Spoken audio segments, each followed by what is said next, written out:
Hi Brendan, how you going? This is the team from Boomer RC and Advanced Radio, and we've got Brendan over there, and he's going to show you these new Smart Bus products. So Brendan, what have we got in the range? So in the Smart Bus Power Expander range, we've got three different types. We've got the Smart Bus Extreme 3S for guys who want to fly Extreme 3D. We've got the Smart Bus Extreme for guys flying IMAC or scale or turbines. And then we've got the Smart Bus Elite, which is an unregulated version for guys running either live feed batteries or don't need a regulator on their system. Oh, okay. So if you're using the Extreme, that's used for what, like 8.4 volt servos? Is it the really high end stuff? Yeah. So the Extreme 3S is designed to run with both 3S and 2S batteries and regulate the 3S battery, which usually runs around 10 to 12 volts, down to 8.4 volts for very high voltage servos. Oh, okay. And then you go over to the Extreme here. Mm-hmm. And the Extreme's basically the same as the Extreme 3S, but it only does like 2S batteries. Is that it? That's correct. So This one won't run 3S batteries. It's only designed to run 2S batteries, so 2S LiPo, LiFi, and Li-on, and regulate that down to 7.2 volt or 6 volt for either high voltage or low voltage servos. Okay, and then you've got what looks like this is the Elite in the center here. Mm-hmm. Yeah. Okay. Tell us a little bit about that. So the Elite doesn't have a regulator in it. It's designed to run with systems who are running the newer LiFi chemistry, which runs around 6 volts, or for guys who don't think they need a regulator in their system. So maybe guys who are flying sports models or guys who are flying high voltage servos, they don't actually need a regulator in their system because they're not trying to get a consistency out of their servos. Wow, sounds like you guys have really thought it through. How about we open these things up and have a look? Yeah, sounds good. So let's start with the big daddy. We'll go with the 3S. We'll zoom in on that one and you can show us what's inside. Yep. So we'll start with the Extreme 3S here. Okay. And this is the box that they all come in. We'll do a quick unboxing now. So as you can see, a lovely box. Wow, really high quality looking gear. Yeah, everything comes with an instruction manual, and with the Extreme 3S, because it is such a high-powered product, we do have extra instructions included with those. Okay, that's a great idea.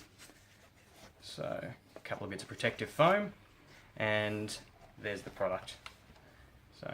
Okay, are you allowed to pull it out of the box? Sure am. Or does the boss get upset?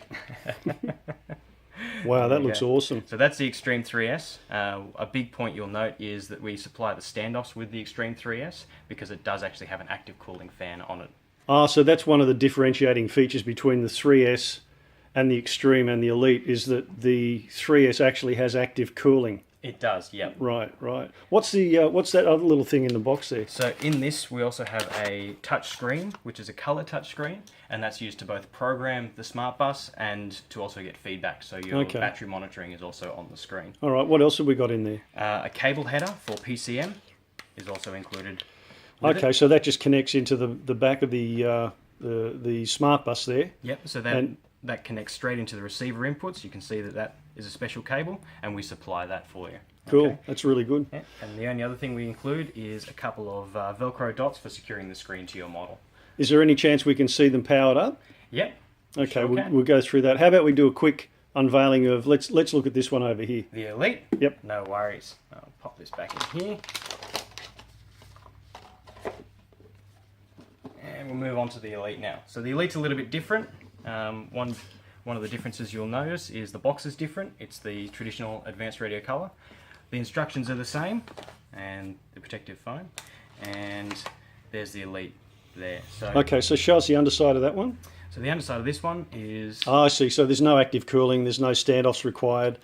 It looks like an aluminium plate on the bottom. So that's used for cooling, is it? That's a heat sink? It is, yeah. Oh, okay. Yep. Yeah. So because the Elite doesn't have a regulator, it doesn't need the active cooling that the Extreme 3S does. So we've still added the aluminium plate on the bottom of it to give it a heat sink. Okay. So similar to the Extreme 3S, you also get the color touchscreen, and you also get the pin header as well. All right. Okay. So what do we got in the other one over here, the Extreme? Is there anything different in that one? So the Extreme is the middle ground between the 3S and the Elite. Okay, and we'll go through a quick showing now. I'll just pop these back in here. Okay. And the Extreme comes in the big AR box with the green. The big AR box. There you go. The instructions are the same for all of these. I'll pop those over there.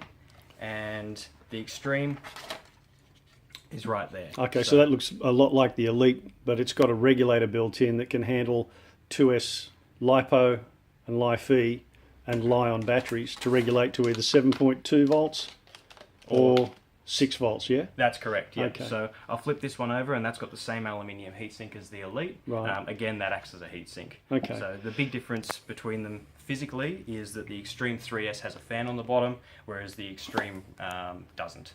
All right, so if I zoom in a little bit here, let's look at some of the inputs. Can you hold that up a bit, get the light off it? Yeah, great. Sure can. So it looks like we've got quite a lot of outputs to servos there. Mm-hmm.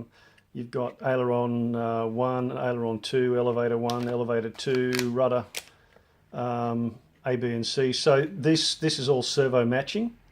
It is on the major 5 outputs. So if you can see that each of these 5 have a coloured output next to them, a green and a white one. Yep. They're the ones that we include servo matching. Okay. Okay, so the white one is your setup from your transmitter, yeah?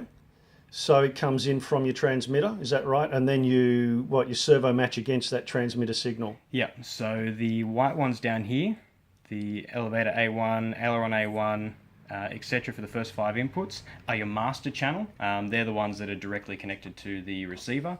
And then what we do is the green outputs, we actually run through the smart bus, and they're the ones that we can sub-trim, reverse, etc. So they're the programmable outputs, and it's also indicated along here. So the first 5 inputs there that are green from your receiver, the programmable ones as well. Oh, that's cool. Yeah. All right, we'll how about we unpack one and we'll plug the screen in and show everyone what it can do. Yep, sounds good. All right, we'll cut from that. We'll be back in a sec, people.